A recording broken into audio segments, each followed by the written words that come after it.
Hello बच्चों, कैसे हैं आप सभी लोग। हम लोग आ गए हैं क्लास 10th के क्वेश्चन नंबर 3 पर, जिसका नाम है pair of linear equations in two variable and exercise 3.1 का क्वेश्चन नंबर 6 आज हम लोग करने वाले हैं। मैथमेटिक्स है, एनसीईआरटी की न्यू बुक से। ठीक है, क्वेश्चन नंबर 6 को बड़े ध्यान से पढ़ेंगे, देन उसके बाद हम करेंगे। आसान क्वेश्चन है, ठीक है।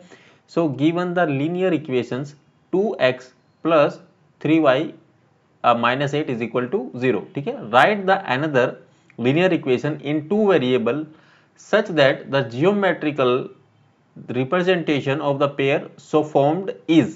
मतलब हमको एक इसके लिए इक्वेशन लिखनी है ताकि ये वाली कंडीशन आपको मैं यहाँ करके बताता हूँ। सबसे पहले हम इक्वेशन लिख लेते हैं जो हमें दी है। ठीक है, वो हमें दी गई है 2x प्लस 3y माइनस में 8 इज इक्वल टू 0। ठीक है, ये इक्वेशन हमें दी गई है। हम लोग यहाँ पहला लिख लेते हैं, ये सबसे यहाँ पर लिख लेते हैं। ठीक है, ये हो गया आपका इंटरसेक्टिंग लाइन। ठीक है, यहाँ पर लिखते हैं इंटरसेक्टिंग लाइंस। अब मुझे ये बताओ कि ये इंटरसेक्टिंग लाइन में अगर हम लीनियर इक्वेशन लिखेंगे तो जियोमेट्रिकल रिप्रेजेंटेशन में जो हम बात करेंगे तो कौन सी ऐसी कंडीशन है। हमको बेसिकली क्या करना है, हमको एक और इक्वेशन लिखनी है ताकि इंटरसेक्टिंग लाइन बने। मतलब a1 by a2 not equal to b1 by b2। ठीक है, ये कंडीशन होगी तभी इंटरसेक्ट करती है आपकी लाइंस। ठीक है, हमने ये सब लास्ट क्वेश्चंस में भी कर चुके हैं। अब हमको एक इक्वेशन दी गई है 2x प्लस में 3y माइनस का 8 इज इक्वल टू 0। अब हमको एक इक्वेशन और लानी है और हमें ये कंडीशन प्रूव कर देनी है। अगर मैं यहाँ पर लिखूँ, सपोज मैं लिख दूँ 3x प्लस में 3y माइनस का 4 इज इक्वल टू 0। ठीक है, अब हम लोग क्या करेंगे, देखिए ये 2 है 3 है तो a1 a2 ये हो गया, तो 2/3 इज इक्वल टू, में पहले इक्वल टू लगा लेते हैं, और ये प्लस का 3 ये भी प्लस का 3 तो 3/3 आ जाएगा। ठीक है, ये तो कट जाएगा 1/1, मतलब यहाँ पर मैं 3/3 भी रहने देते हैं, यहाँ पर 1/1 भी लिख सकते हैं। तो आप ध्यान देखो ये इक्वल नहीं है, तो आपको ये चीज़ बतानी थी। ये हो गया आपका यहाँ पर कंप्लीट, सिंपल है, इतना से ही आपको करना है। Now we are moving to the next. अगर हम बात करेंगे सेकंड पार्ट की, तो सेकंड पार्ट में आपको बताना है पैरेलल लाइंस के लिए आपको लीनियर इक्वेशन लिखनी जो कि टू वेरिएबल्स में होनी चाहिए। ठीक है, पैरेलल लाइंस।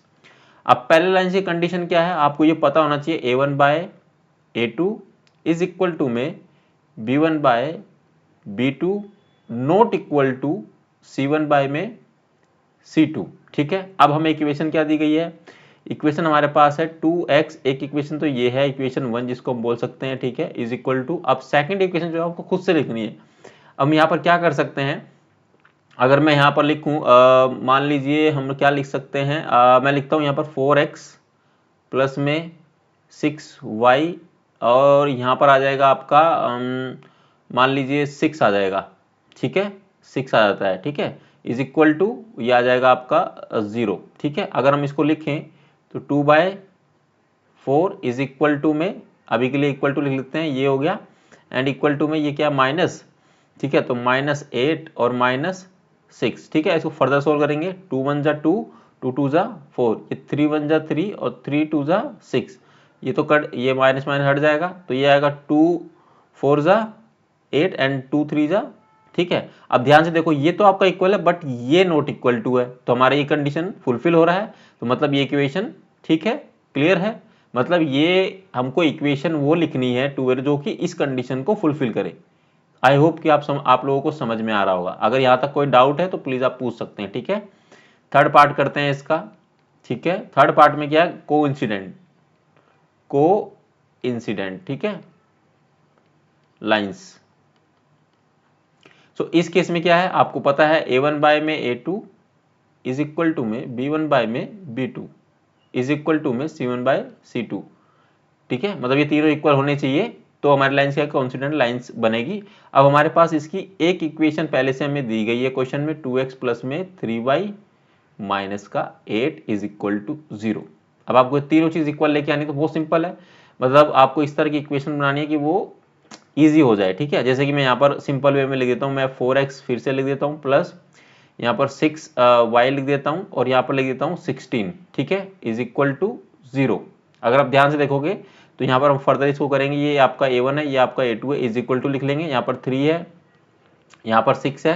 ठीक है, इज इक्वल टू में ये माइनस का 8 है और नीचे कितना माइनस का 16 है। ठीक है, सो 2 1 जा 2, 2 2 जा 4, सो 3 1 जा 3, 3 2 जा 6, तो ये 8 1 जा 8 एंड ये तो कट जाएगा माइनस माइनस। ठीक है, 8 1 जा 8, 8 2 जा 6। अब ध्यान देखोगे तो 1/2 equal to 1/2 is equal to 1/2, so means ये भी हमारा सही है। तो यहाँ तक ये क्वेश्चन हमको करना था, यही बताना था बेसिकली, और यहाँ पर ये क्वेश्चन समाप्त होता है। अगर इस क्वेश्चन में बच्चों कोई भी डाउट है, कोई भी क्वेश्चन है, कोई भी क्वेरी है, तो आप कमेंट सेक्शन में पूछ सकते हैं।